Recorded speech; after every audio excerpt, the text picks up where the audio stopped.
धर्म केवल कर्म से होता है। कर्म के बिना धर्म की कोई परिभाषा ही नहीं है। अहंकार करने पर इंसान की प्रतिष्ठा, वंश, वैभव तीनों ही समाप्त हो जाते हैं। मैं सभी प्राणियों के हृदय में स्थित आत्मा हूँ। मैं सभी प्राणियों का आदि, मध्य और अंत भी हूँ। सत्य कभी नष्ट नहीं हो सकता। अच्छा करने से नहीं डरना चाहिए।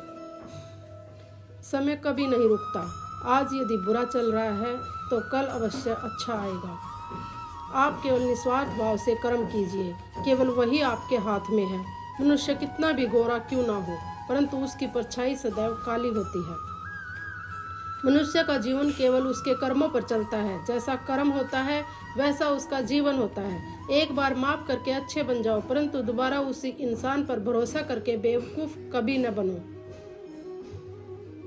मन की गतिविधियों, होश, श्वास और भावनाओं के माध्यम से भगवान की शक्ति सदा तुम्हारे साथ है।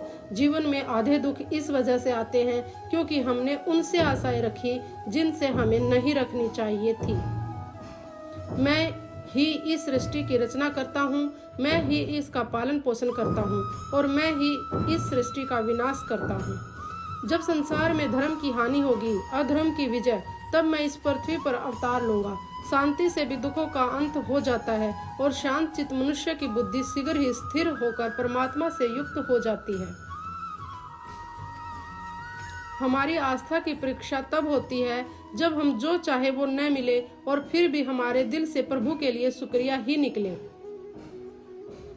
लोग अक्सर सच कहने से बचते हैं या डरते हैं, पर सत्य कभी छुप नहीं सकता और न ही कभी मिट सकता है। कितना भी छुपा ले, पर सच तो उजागर हो ही जाएगा। जो बात सच पर आधारित हो, उसे करने या कहने और मानने से कभी नहीं डरना चाहिए।